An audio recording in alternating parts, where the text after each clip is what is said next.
Hello and welcome. मैं हूं गुंजन मित्तल और आपका स्वागत है वर्ल्ड कैंसर डे के मौके पर हमारी खास पेशकश में। आज के अपने शो में हम बात करेंगे कैंसर के बारे में। कैंसर काफ़ी घातक बीमारी है और इसका नाम सुनते ही हम सब के होश फाख्ता हो जाते हैं। और पिछले कुछ सालों से कैंसर के मामले बहुत तेज़ी से बढ़ रहे हैं, जिसके पीछे सबसे बड़ा कारण है हमारा बिगड़ता हुआ अनहेल्दी लाइफस्टाइल।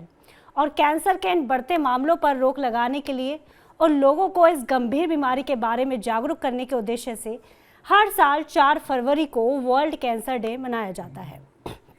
इस दिन का जो बनाने का मकसद है वो लोगों को कैंसर के प्रति जागरूक करना है, क्योंकि अगर कैंसर के लक्षणों का सही समय पर पता लग जाए तो इस पर जीत हासिल की जा सकती है। आज वर्ल्ड कैंसर डे के मौके पर हमारे साथ कुछ खास मेहमान जुड़े हैं, जिनके साथ चर्चा करेंगे हम इस गंभीर बीमारी के बारे में। हमारे साथ जुड़ी हैं doctor Mekhala Chandra, MD internal medicine, Tata 1mg से। डॉक्टर अनिल गुप्ता हैं, senior oncologist, Bhagwan Mahavir cancer hospital and research centre से। और साथ ही कैंसर जैसी घातक बीमारी से जंग लड़ने वाली हमारे साथ दो खास मेहमान जुड़ी हैं, मिसिस कविता गुप्ता और मिसिस सविता गर्ग। आप सभी का बहुत बहुत स्वागत है हमारे शो में। डॉक्टर अनिल, मेरा पहला सवाल आपसे आज इस शो के माध्यम से मैं आपसे जानना चाहती हूँ कि कैंसर, हम जब इसका नाम ही सुनते हैं तो बहुत डर जाते हैं, इसे जानलेवा और घातक बीमारी माना जाता है। तो इस समय जब दुनिया भर में हर साल 1 करोड़ से ज़्यादा मामले सामने आ रहे हैं कैंसर के, तो आने वाले समय में भी कैंसर कितना बड़ा खतरा है दुनिया भर के लिए और खासकर हमारे देश के लिए? नमस्कार मैम, मैं आपके टाटा 1mg के अंदर इस प्रोग्राम के अंदर आपने हमें बुलाया, इसका धन्यवाद जी। मैं कैंसर सर्जन हूँ भगवान महावीर कैंसर हॉस्पिटल जयपुर में। आपने जो पूछा कि कैंसर दिनों दिन बढ़ता जा रहा है और ये हमारी लाइफस्टाइल से एसोसिएटेड है, उसे पूरी तरह से जुड़ा हुआ है। जैसे हमारे पूर्वज भी कहते थे कि जो हम खाएंगे, जो हम पिएंगे और जो हवा लेंगे, वही हमारा शरीर आगे परीक्षित प्रतिलिक्षित करता है, वही आगे बढ़ाता है। आज के दौर में हम लोग क्या ले रहे हैं? प्रदूषित खाना हम खा रहे हैं जिसमें कीटनाशक मिला हुआ है, यूरिया की खाद मिली हुई है, ऑक्यूपेशनल पोल्यूटेंट्स मिले हुए हैं, वो हम सब खा रहे हैं। साथ में एडल्ट्रेशन ऑफ फूड है जो कि हम पूरा अंदर लेते हैं। हवा के अंदर भी हमारा automobile industries, occupational other industries, vehicles, उनकी पूरी की पूरा पोल्यूशन हम लोग हवा के साथ अपने फेफड़ों के अंदर लेके जाते हैं। जी। और साथ ही पानी, पानी जो हमारा जो पूरा जो जमीन के अंदर से जो पानी आता है, वो ऑक्यूपेशनल जितने भी वेस्टेज हैं वो जमीन से होते हुए हमारे उस पानी में जाता है जो हम अंदर ग्राइंड करते हैं। तो इन तीनों ही चीजों को आज इतना ज्यादा पोल्यूशन हो गया है कि हमारा शरीर उस चीज को किस रूप में आगे बढ़ाएगा, कैंसर के रूप में आगे दिखाएगा, या हार्ट डिजीज के रूप में लेके आएगा, हाइपरटेंशन के रूप में लेके आएगा, या किसी और चीज रीनल डिजीजेस के रूप में लेके आएगा। जी। तो ये उसी से हमारा पूरा तरह से एसोसिएटेड है। अब कल ही की एक रिपोर्ट है जो अखबार में आई थी कि एक माइक्रोप्लास्टिक्स हमारा वेन्स के अंदर जो ब्लड होता है उसके अंदर उन्होंने पता लगाया है कि एबंडेंट रूप में माइक्रोप्लास्टिक्स मिला है। वो कहाँ से आया? जो आज हम पैकेज फूड खा रहे हैं, जो ये डिब्बा बंद खाना खा रहे हैं, जो अपने पाउचेस के अंदर जो चिप्स है बना, ये अदर थिंग्स जो हम आज ले रहे हैं जो कि प्लास्टिक्स के अंदर आता है, वो सारा का सारा हमारे शरीर में पेट से होते हुए हमारे ब्लड में आता है। और वो माइक्रोप्लास्टिक्स कहीं पर भी जाके, वो चाहे हमारी किडनी में जमा हो, हमारे ब्रेन में जमा हो, हमारे हार्ट के अंदर आ जाए, हमारे किसी जीआई ऑर्गन में जमा हो जाए, वो जहां पर उसका इफेक्ट आता है वहां की बीमारी को वो उस रूप में लेके आ जाता है। तो बिल्कुल। हमें इस चीज के बारे में बहुत अच्छे से ध्यान देना होगा कि ये चीजें, स्पेशली पैकेज फूड्स, जो हम अवॉइड कर सकते हैं। ड्रिंकिंग वाटर, उसको हम अच्छे से साफ करके उसको पिए। जो हवा के अंदर तो हमारा ज्यादा जोर नहीं है क्योंकि जो हवा है उसे कोई लेना पड़ेगा। और ऑर्गेनिक फूड्स जितना हम खा सकते हैं उसको पूरी तरह पानी से धो के अच्छे से लें, जिससे कि हम बीमारियों को कम से कम कर सकें। जी डॉक्टर, मैं आपसे जानना चाहती हूँ कि शरीर में कैंसर की शुरुआत आखिर होती कैसे है? जो कैंसर होता है वो हमारे शरीर में रोजाना कैंसर सेल्स बनते हैं और जी। हमारा जो बॉडी का जो इम्यून मैकेनिज्म होता है वो उनको डेली डिस्ट्रॉय करता है। तो मेरे में, आपके में और किसी के भी व्यक्ति के अंदर कैंसर सेल डेली बनते हैं और डेली खत्म होते हैं। लेकिन जब हमारी ये इम्यून प्रतिरोधक क्षमता जिसे हम बोलते हैं वो डैमेज हो जाती है इन चीजों के कारण, प्लास्टिक्स के कारण, प्लूएंट्स के कारण, तो वो कैंसर सेल डिस्ट्रॉय होना बंद कर देते हैं और वो इनका एक बल्क बन जाता है, वो सेल्स इकट्ठी होने लग जाती है। और जब ये सेल्स इकट्ठी होकर एक ट्यूमर का रूप ले लेती है तो उसे हम कैंसर कहते हैं। ओके। डॉक्टर मेखला, मैं आपसे जानना चाहती हूँ कि आज महिलाएं और पुरुष दोनों काफ़ी जागरूक हैं अपनी हेल्थ को लेकर, रेगुलर हेल्थ चेकअप्स भी करवाते हैं, पर दोनों में किस तरह के, अगर दोनों की हम बात करें तो किस तरह के कैंसर्स के मामले सबसे ज़्यादा सामने आ रहे हैं? पुरुष और महिलाओं की हम बात कर रहे हैं। जी गुंजन जी, आपने जो ये पॉइंट आउट किया कि आजकल हम बहुत अवेयर हैं, इसी में मैं एक आपसे ऐड ऑन करना चाहती हूँ जो डॉक्टर गुप्ता ने मेंशन किया जी। कि हमारे जैसे कैंसर क्यों बढ़ रहे हैं। One of the other points is besides हमारा unhealthy lifestyle and exposure to preservatives और जो हमारा खाना पीना है, हैबिट्स हैं, बट अनदर पॉइंट इज कि आजकल अवेयरनेस बहुत बढ़ गई है आम जनता में भी। तो आपके जो टेस्ट्स हैं, जो जिसे हम डायग्नोस्टिक बायस के नाम से भी जानते हैं, आप ज्यादा टेस्ट करवाते हैं उसके बारे में। अगर फैमिली में किसी को पता चला, इवन दूर के रिलेटिव हैं, तो एंड सोशल मीडिया अवेयरनेस की वजह से वी आर इसको अवेयर भी नहीं, हाइपर अवेयर कहेंगे, इसलिए जो कैंसर के केसेस हैं वो एक अलग रूप से भी नंबर में बढ़ रहे हैं, स्टैटिस्टिक्स में बढ़ रहे हैं। So that is also called as diagnostic bias. And coming to अभी जो मेन और फीमेल्स में जो कैंसर है, ज्यादातर 2-3 तो कॉमन कैंसर है, जैसे कि लंग कैंसर। लंग कैंसर इसलिए बढ़ रहा है क्योंकि एक तो हमारी प्रदूषित हवा है, फिर हमारी हैबिट्स लाइक हैवी स्मोकिंग हो गई, आजकल न्यू ई सिगरेट्स, वेपिंग, ये सारे रिस्क फैक्टर्स हैं। देन आपका मोर कॉमन है कोलोरेक्टल कैंसर, या जिसे हम आम भाषा में आप कह सकते हैं पेट का कैंसर, मतलब आंतड़ियों का कैंसर। वो इसलिए बढ़ रहा है क्योंकि अगेन हमारा खाना पीना, जैसे मेरे कलीग ने मेंशन किया about microplastics, preservatives, shelf items हम ज्यादा खा रहे हैं, फ्रोजन आइटम्स खा रहे हैं, यंग जनरेशन में हम देख रहे हैं, तो ये इसके लिए रिस्क फैक्टर है। And then the other third differentiating cancers हैं, जैसे मेन में प्रोस्टेट कैंसर बहुत बढ़ रहा है एंड फीमेल्स में ब्रेस्ट कैंसर।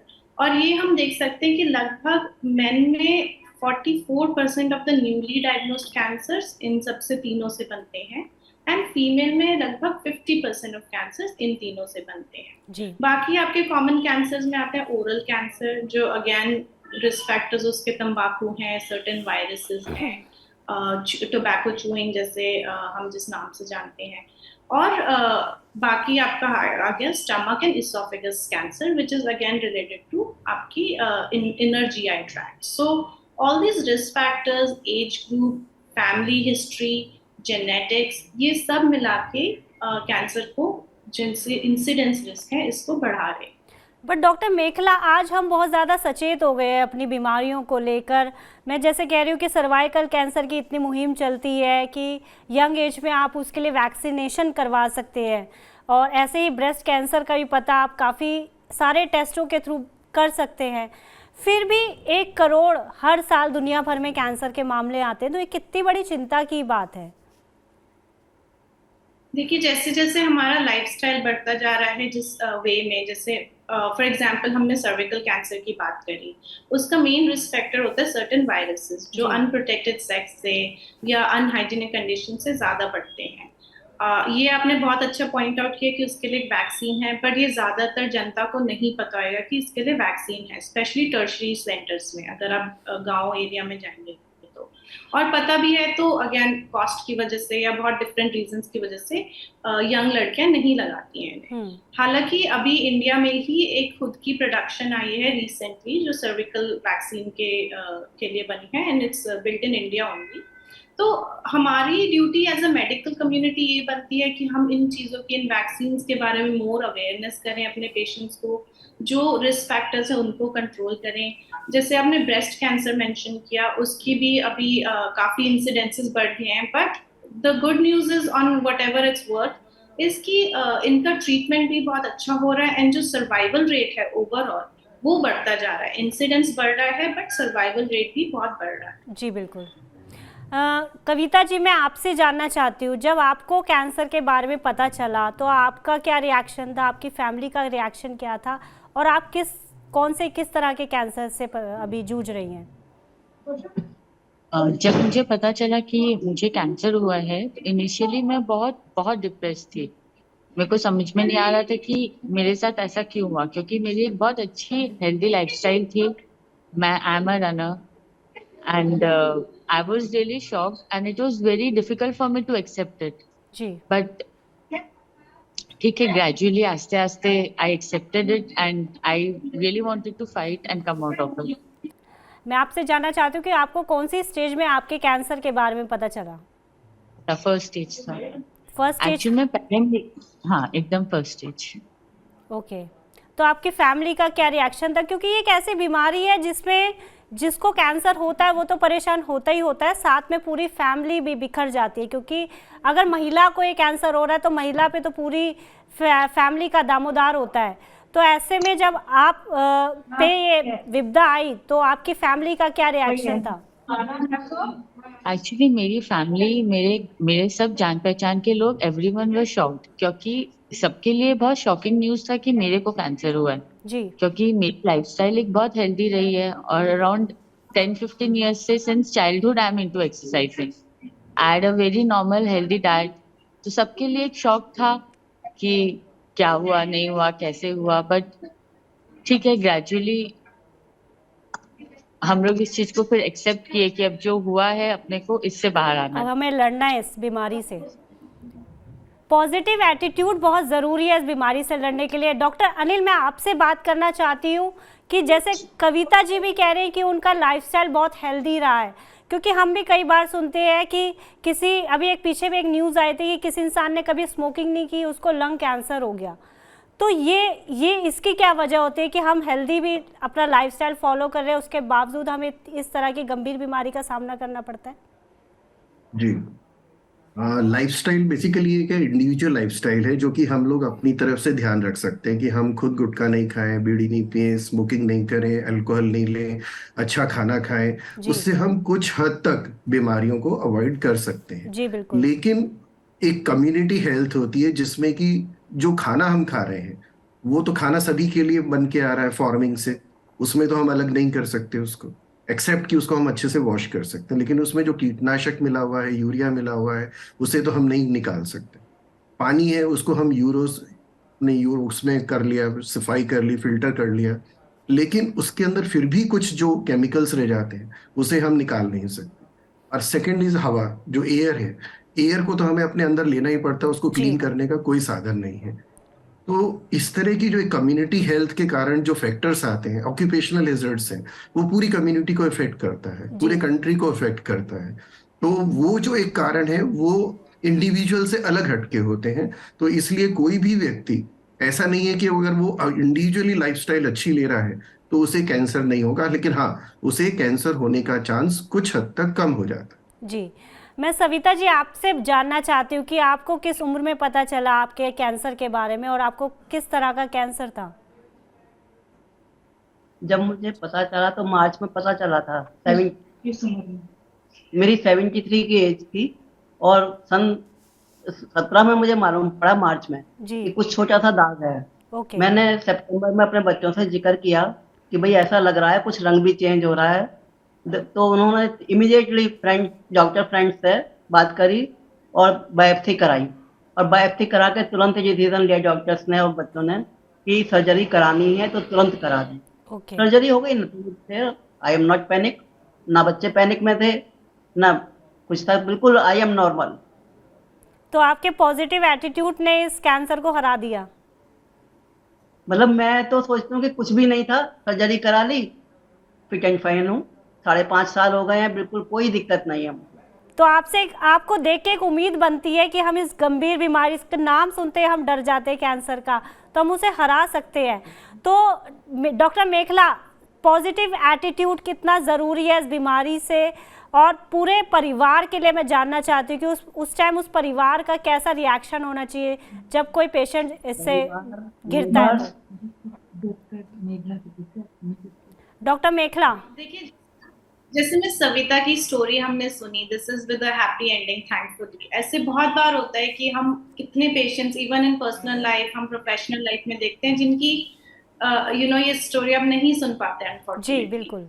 तो एक जैसे आपने मेंशन किया कि एक डायग्नोसिस पाना ये वाला, मतलब आपका पूरा वर्ल्ड फॉल अपार्ट कर सकता है। एंड इट्स बिल्कुल नॉट जस्ट फॉर यू, इसमें पूरा परिवार का रोल होता है।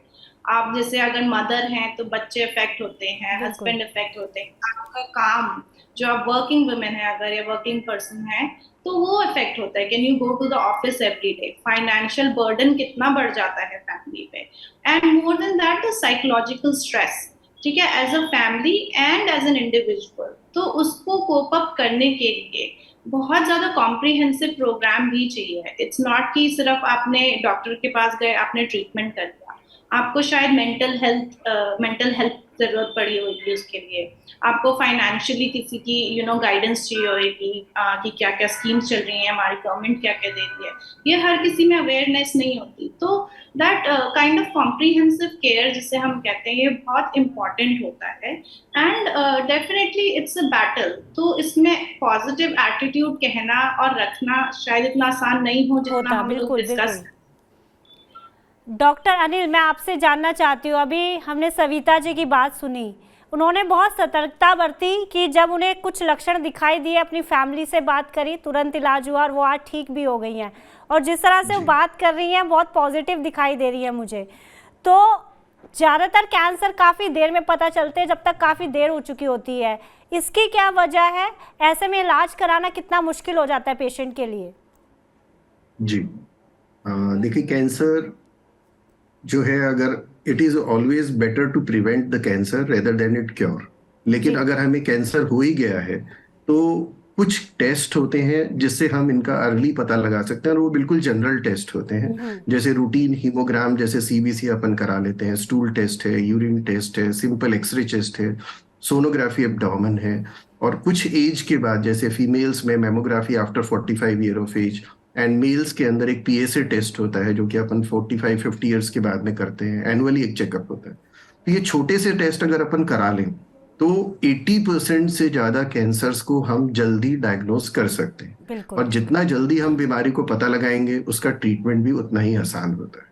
तो सिम्टम्स की बात मैं कर रही हूँ, यहाँ पर सिम्टम्स को पहचानना सबसे ज़्यादा ज़रूरी है। तो ऐसे कौन से जी सिम्टम्स हैं जिनको हमें इग्नोर नहीं करना चाहिए बिल्कुल भी? जी, ये सिस्टम्स वाइज अपने सिम्टम्स आते हैं। जैसे मुंह और गले के कैंसर्स होते हैं जो कि अपन जनरली गुटखा, तंबाकू, बीड़ी और जर्दे वगैरह के कारण होता है। तो इस समय मुंह के अंदर कोई ना कोई ऐसा छाला या सफेद पैच आ जाता है जो कि कैंसर को प्रदर्शित करता है। और वो छाला अगर काफी समय तक ठीक नहीं हो इलाज के बावजूद, तो हमें तुरंत डॉक्टर को दिखाना चाहिए, और अगर जरूरी हो तो डॉक्टर के परामर्श के अनुसार उसका बायोप्सी करना चाहिए। गले में अगर कोई गांठ है उसको हमें तुरंत चेकअप कराना चाहिए, क्योंकि कोई भी गांठ सामान्य नहीं होती, वो उसमें कैंसर का लक्षण हो सकता है।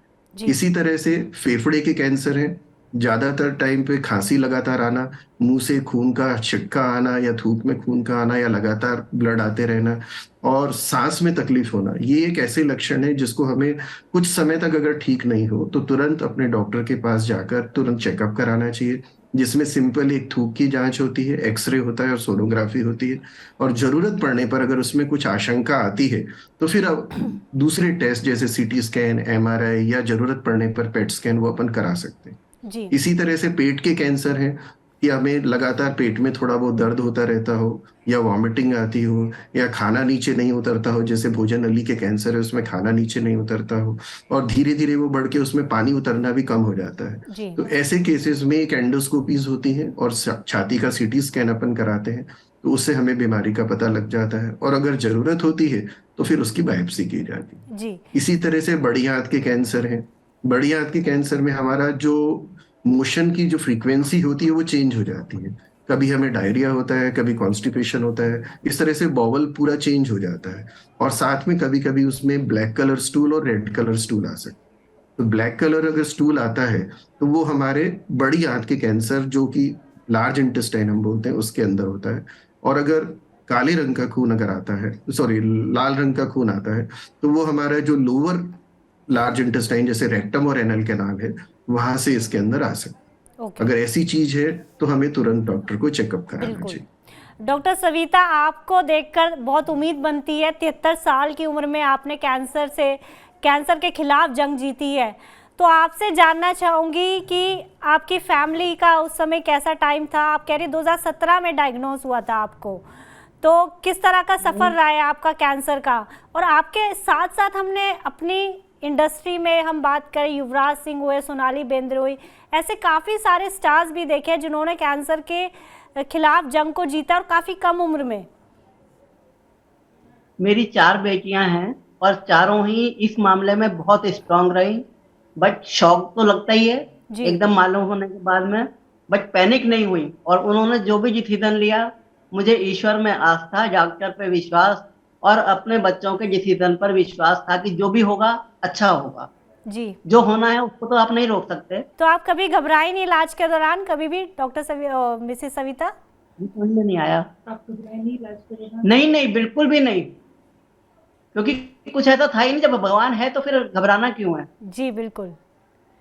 कैंसर भी मुझे तो ऐसा लगता है कि अगर पहली स्टेज से ही हम उसकी केयर करें, डॉक्टर से बात करें और डॉक्टर की एडवाइस को फॉलो करें, तो हम लड़ाई जीत सकते हैं। कविता जी, आप सविता जी को देख के क्या कहना चाहेंगे? 73 साल की उम्र में इन्होंने कैंसर को हराया अपने इस पॉजिटिव एटीट्यूड के साथ। मैम, उनको देख के मुझे बहुत अच्छा लग रहा है। इतनी पॉजिटिविटी, इतना strength, and it's really good कि जब वो कर सकते हैं तो ये कोई भी कर सकता है। एंड सीरियसली, कैंसर का सिर्फ नाम डरावना है, बाकी if you have the strength you can really come out of it. बिल्कुल। तो अभी आप कौन सी स्टेज पे, मतलब आपका ट्रीटमेंट चल रहा है और किस तरह की स्थिति में अभी आप हैं?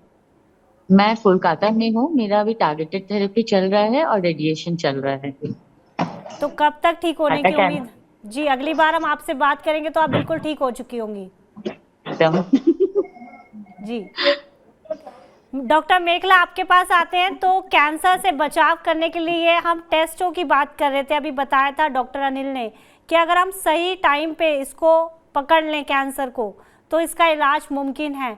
तो कितनी उम्र के बाद और कितने समय के बाद हमें टेस्ट कराने चाहिए? जैसे कि हम सर्वाइकल कैंसर की बात करते हैं या ब्रेस्ट कैंसर की बात कर, इन सब के इलाज संभव हैं अभी सभी कैंसर्स के। अच्छा, अभी वैक्सीन पे भी बात चल रही है, तो अब हम टेस्ट करवाने की बात कर रहे हैं। तो मेखला, कब किस उम्र में करवानी चाहिए और क्या सतर्कता बरतनी चाहिए?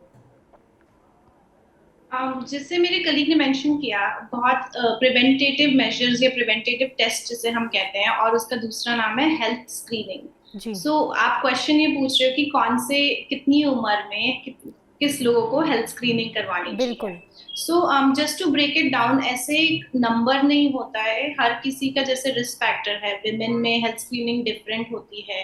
जैसे 50 साल की उम्र के बाद मैमोग्राफी शुरू होती है, हम उसको रेकमेंड करते हैं। मैमोग्राफी में आप early stages of breast cancer पकड़ सकते हैं। सेम थिंग सर्टेन एज में जैसे पैप स्मीयर करते हैं, जो सर्विकल कैंसर के लिए स्क्रीनिंग होती है, which is recommended for anybody hitting puberty and above. तो डिफरेंट कट ऑफ्स होते हैं एज ग्रुप के। एंड सिमिलरली बहुत ब्लड टेस्ट के पैकेजेस होते हैं, जैसे कि हमारे प्लेटफॉर्म में है कैंसर प्रिवेंशन का।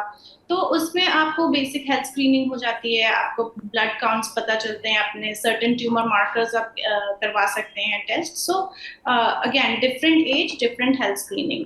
एंड अगर आप मिस सविता का ही एग्जाम्पल लेंगे, जैसे अब उनको ब्रेस्ट कैंसर डायग्नोज हुआ, तो उनकी फैमिली में भी स्पेशली जो फीमेल्स हैं उनको HER2 म्यूटेशन और different type of mammography and ultrasound में उनको स्क्रीनिंग करवानी है एज पर डॉक्टर। जी डॉक्टर अनिल, आज के समय में टेक्नोलॉजी काफ़ी एडवांस होती जा रही है, तो इसका कैंसर के ट्रीटमेंट में कितना योगदान है? क्या अब आने वाले समय में कैंसर्स के जो नंबर्स हैं वो कम देख सकते हैं? उसके लिए हमें अपनी लाइफस्टाइल को पहले सुधारना पड़ेगा। Yes, we can diagnose cancer at early stage. जो जैसे हमारे पास अभी नई मोडेलिटीज में पेट स्कैन अगर आ गया है, तो पेट स्कैन से हम पूरा बॉडी का इमेजिंग एक साथ कर सकते हैं, जिससे हमें ये पता लग जाए कि प्राइमरी ट्यूमर जहाँ से आया है उसके अलावा शरीर में कहीं और तो ट्यूमर नहीं है। कहीं 15 से 20% केसेस ऐसे होते हैं जिसमें हमें ये नहीं पता लगता कि कैंसर का उद्गम कहाँ से हुआ, लेकिन उसका साइड इफेक्ट्स मेटास्टेसिस जो होता है पूरी बॉडी में कहीं ना कहीं पड़ा होता है। तो उसके लिए भी एक पेट स्कैन बहुत अच्छी इन्वेस्टिगेशन है, जिससे हम ये पता लगा सकते हैं कि कैंसर का शुरुआत कहाँ से हुई और वो अब कहाँ कहाँ फैला हुआ है। जी। एक ये चीज है। दूसरा, ट्रीटमेंट के अंदर हमारा एक लीनियर एक्सेलरेटर है, रैपिड आर्क करके रेडिएशन थेरेपी होती है।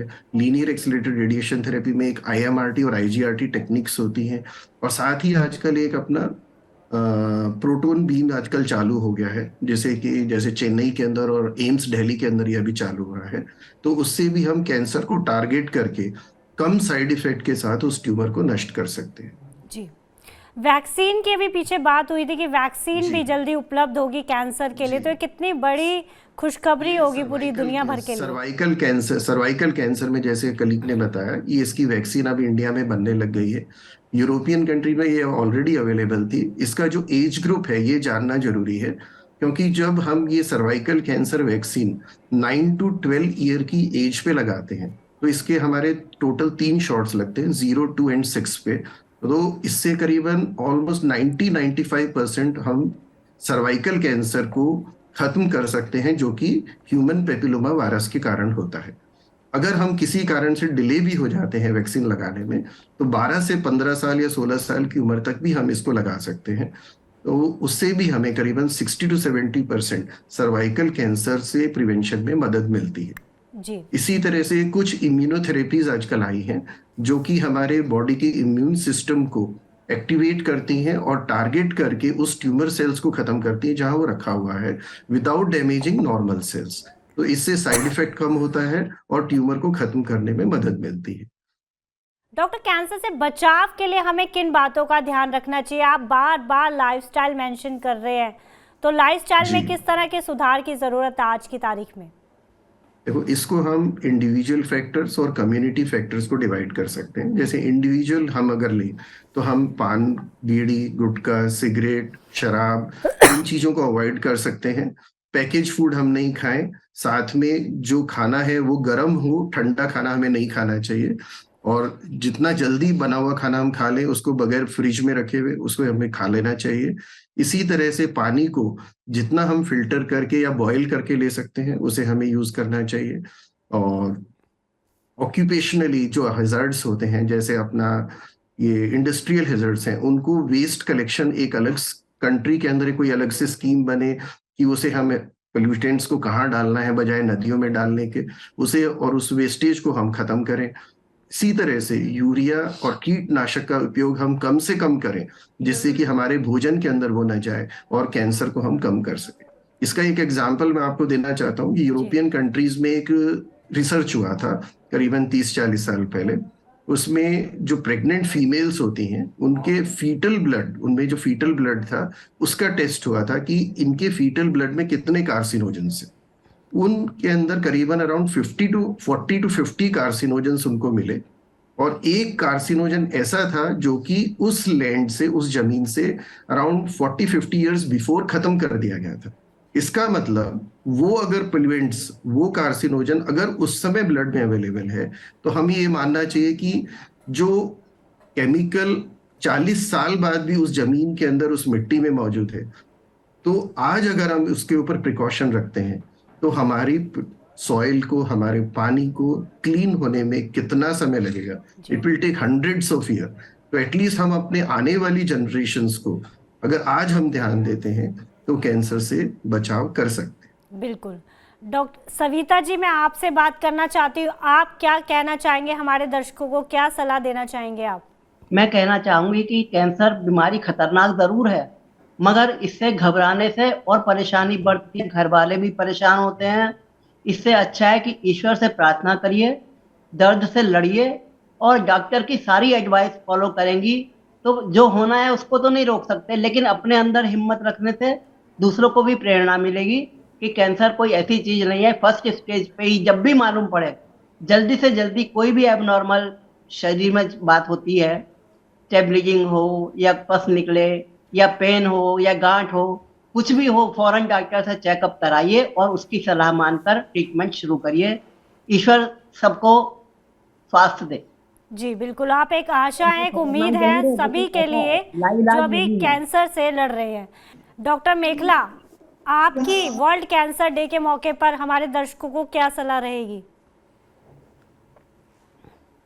ये आपके चैनल के through I would just try to first of all bring attention कि जो कैंसर जो वर्ड है उससे आप ना डरिए। इनफैक्ट आजकल इतनी एडवांसमेंट्स हो गई हैं, आप अगर आप इसको डिवाइड करें, प्रिवेंटिव ट्रीटमेंट हो गया है एंड एक्चुअल ट्रीटमेंट में जैसे हम ऑलरेडी डिस्कस कर चुके हैं कि there is radiation therapy, chemotherapy, immunomodulator therapy, तो काफ़ी एडवांसमेंट्स हैं। बट इस ट्रीटमेंट में अगेन कोई भी आप कैंसर पेशेंट को जानते हैं एट पर्सनल लेवल या even at whatever level, आप उसमें ये ध्यान दीजिए there is a lot of psychological support needed, there is a lot of other treatments जैसे पेन कंट्रोल होता है, उनका न्यूट्रिशन कैसे लेना है, उसमें भी एक बैटल होती है। जैसे कि आप स्वॉलोइंग खराब हो जाती है जब किसी को टारगेटेड रेडिएशन मिल रही है, जैसे कि थायराइड कैंसर में। तो ये छोटी छोटी चीज़ें होती है, बट उस इंसान की वो हर डे टू डे एक स्ट्रगल बन जाती है। तो उसको हम अंडर एस्टिमेट ना करें। As a community we should support the battle that person is going through. Doctors हैं, एडवांसमेंट है, टेक्नोलॉजी है, but don't forget to be human at the end of the day। और इलाज के समय अपने डॉक्टर पर भरोसा ज़रूर रखें। ये सविता जी ने भी बहुत ज़रूरी बात समझाई थी हमें। आप सभी का हमारे साथ जुड़ने के लिए बहुत बहुत धन्यवाद, बहुत बहुत शुक्रिया अपना कीमती समय देने के लिए। डॉक्टर अनिल, डॉक्टर मेखला, सविता जी और कविता जी, आप सभी का बहुत बहुत शुक्रिया। कैंसर से बचने के लिए सबसे ज़्यादा ज़रूरी है अपना ध्यान रखना, शरीर में दिख रहे लक्षणों को समझना और सही समय पर चेकअप कराना, क्योंकि अगर कैंसर का सही समय पर पता लगता है तो इससे बचाव मुमकिन है। आज के लिए बस इतना ही। अब हमें दीजिए इजाज़त, हम कल फिर हाजिर होंगे हेल्थ से जुड़ी नई जानकारी के साथ। तब तक आप अपना और अपनों का ध्यान रखिए और देखते रहिए TV9 डिजिटल।